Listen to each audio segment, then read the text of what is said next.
So here I am, as promised, with my first snippet. And honestly, I didn't have to bat an eyelid when I decided on my topic. And the topic is love. Now, I'm aware that most of you may be thinking to yourselves, love? Love is an emotion, it's a feeling.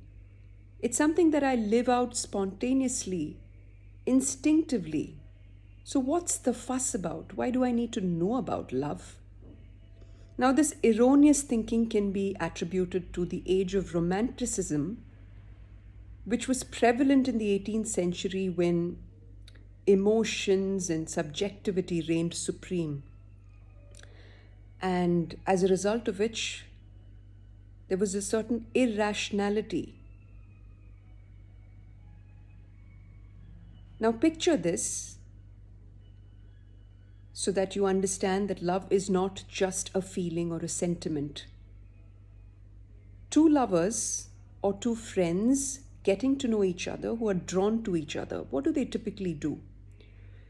The woman tries to understand what the man's likes are. Does he like baseball? Does he like going to the movies? Is he an introvert? Is he a family man? It's a knowing. And what does she do once she knows? She tries to participate in those interests so that a shared bond can develop. I hope you can see what I'm driving at. It's impossible to live out what we don't know. We human beings, we are rational creatures blessed with an intellect and a will. My will cannot choose what my intellect does not know. Simply put, love cannot be lived out unless I know what love is. Love is also one of the most misunderstood words. Look around in the culture, the atrocities that are committed in the name of love. Parents who abandon their children because they've developed feelings for someone outside of the marriage. The reports of honor killings, parents who disapprove of the boy chosen by their daughter and who decide to take it upon themselves that, he should no longer live. Divorce rates that are skyrocketing through the roof because one of the spouses has suddenly decided that he or she is not in love and has found someone else who's more suitable. All in the name of love. Love is also one of the most frequently misused words. Why? You'll hear most people saying, I love my burger. I love my dog. I love my husband and I love my music. Now, which of these is love? Is it love for my husband or is it love for my burger? And instinctively, we know that both these don't belong to the same category in terms of intensity, and yet we use the word very flippantly. So it is important that we know what love is. My reference for this talk is C.S. Lewis's The Four Loves. It's a classic. I've read it and reread it, and every time I've come to discover something new. So it's a real keeper. Lewis classifies love broadly according to need love, gift love, and appreciative love. Need love, as the name suggests, is what you would find lovers saying to each other. I love you so much and I cannot imagine my life without you. Gift love, on the other hand, is an overflowing love. It is patient, it is ever ready to forgive, it is boundless, it is limitless, it wills the good of the other and hence resembles God the most. Appreciative love is not a love that seeks to possess, but merely enjoys the privilege of knowing the other. Now, before I sort of delve into the topic, let me preface this with an anecdote. Actually, it is my first tryst with public speaking and happened when I was about 10 years of age. So my family, we lived in Chennai, and my parents were part of a community. And for some strange reason, they decided that the Christmas gathering, if I recall, it was the Christmas function, and they decided that a young girl would address the gathering, and a fairly large gathering at that. So I was chosen, and when my father sort of proposed this idea, I was not perturbed, because my father was extremely encouraging. He reassured me, and my father's always had a great sense of, he's had a great command of the English language.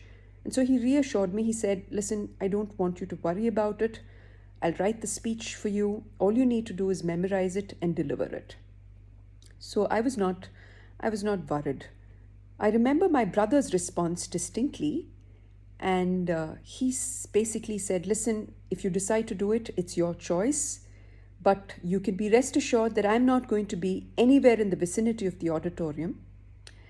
And I attributed it to the fact that he was an awkward teenager who thought that his kid sister is going to make an absolute fool of herself. So the day came, and I had memorized the speech down to the T. I delivered it without omitting the punctuations, the comma and the full stop. And much to the surprise of everyone, including my brother, I got a standing ovation. Now, it probably was because of the content of the speech. It was maybe because it was delivered fairly decently. Or maybe it was just the audience, applauding the efforts of a young little girl who had the courage to speak boldly in front of a large audience. Now, this is not just by way of introduction. You'll see how it's relevant to the topic. So coming back to Lewis, the three classifications that I spoke about: need love, gift love, and appreciative love. Lewis goes on to talk about 4 types of love. And all these loves will fit in, or in a sense, have these 3 classifications built into them. And it will become clearer as we go along. So the 4 types of love are Storge, Philia, Eros, and Agape. They're from the Greek. So I'll sort of deal with Storge in this first session and then take the others in subsequent sessions. So what is Storge? Storge, like I said, is a Greek word, and loosely translated, it means affection. And typically is associated with the affection that is seen between a parent and a child. And to be certain, it's not just limited to a parent-child relationship, although it can be understood most easily from that context.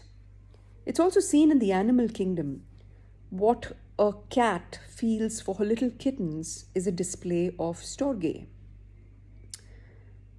Now, Storge, as Lewis says, is the least discriminating, the most accepting, and hence the most humble of all loves.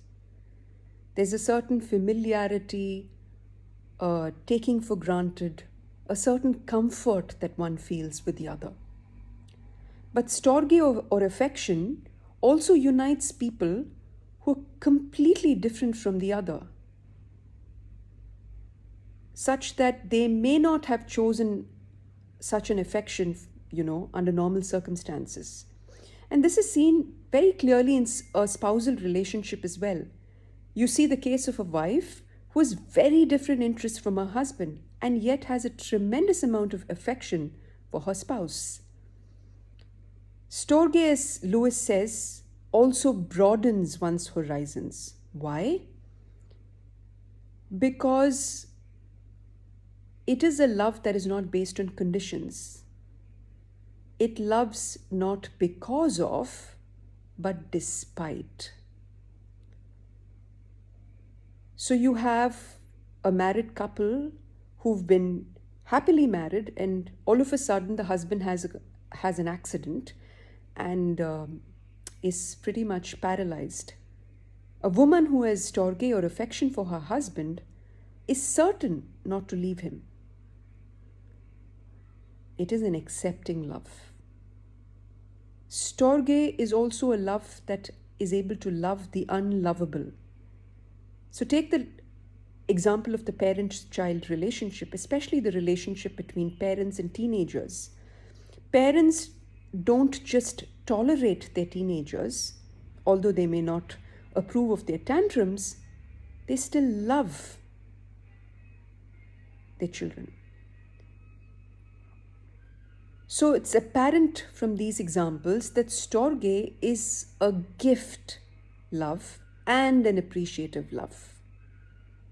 But it is also a need love. All of us as human beings have a need for affection. But when this need for affection is out of bounds, is disoriented, Lewis says that it has the capacity to become jealous and possessive. And the example he cites is two sisters who've pretty much shared everything their entire life, and all of a sudden, one of them develops an interest or a hobby which the other does not necessarily like or participate in. And suddenly the other one feels unloved, unwanted, jealous. In short, the bond of affection kind of begins to disintegrate. So that's the flip side of storge as a need love. As a gift love, storge is most authentic when the recipient of the love becomes independent. When the giver comes to the point where his or her gratification is in the knowledge that the other doesn't need me anymore. It might sound like a paradox, but authentic relationships, for example, between a parent and a child, even though the parent has gone through the hardships of raising a child, and suddenly the child is grown up, is an adult, is taking independent decisions. If storge is not authentic, the parent will feel threatened, will begin to feel fear that he or she is not needed anymore. But an authentic storge or affection will be happy that my child, who's now an adult, has a rational mind of his or her own and is able to make those independent decisions. That's the gratification. That's the reward for the gift love. The extreme of the fear can even be when parents feel a certain sense of victimhood. And we see this quite often when you'll hear parents recounting the sacrifices they've gone through to raise their children, and suddenly the children are not obeying them. Now, again, I'm not speaking about those situations when children go to the extreme of abandoning their parents. This has nothing to do with that. I'm talking about situations when children begin to exercise free will, and when storge is not authentic, parents feel like victims. This is not authentic affection. It's a manipulation of the relationship so that the child still feels dependent.